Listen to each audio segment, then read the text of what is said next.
સુરતની સેવાકીય સંસ્થા દ્વારા બિનવારસી મૃતકો માટે તર્પણ વિધિ। અગ્નિદાહ સેવાકીય સંસ્થા દ્વારા બિનવારસી મૃતકોની આત્માની શાંતિ માટે તર્પણ વિધિ।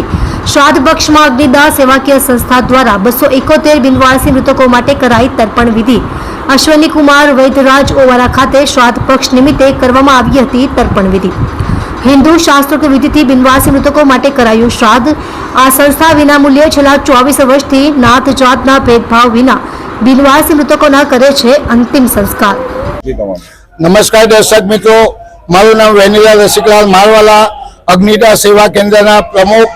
અગ્નિદાહ સેવા કેન્દ્ર દ્વારા સુરત શહેરમાં બિનવારસી લાશોનું વિનામૂલ્યે ન્યાત જાતના ભેદભાવ વગર અંતિમ સંસ્કાર કરતી સંસ્થા દ્વારા આજે ભાદરવા વદ 14 મંગળવારના દિવસે આખા વર્ષ દરમિયાનમાં 271 લાશોના ફોટા મૂકી હિન્દુ ધર્મ શાસ્ત્રોક્ત વિધિ અનુસાર બ્રાહ્મણો દ્વારા એમની શ્રાદ્ધ વિધિ કરવામાં આવી રહી છે। કેટલા વર્ષથી આ સંસ્થાને 24 વર્ષ કાર્યરત છે અને આ 24 વર્ષથી આ સંસ્થા બિનવારસી લાશોનું શાસ્ત્રોક્ત વિધિ અનુસાર શ્રાદ્ધ વિધિ, 5મા મહિનામાં આર્ય સમાજ મંદિરમાં એમની શાંતિ માટે યજ્ઞ કરવામાં આવે છે।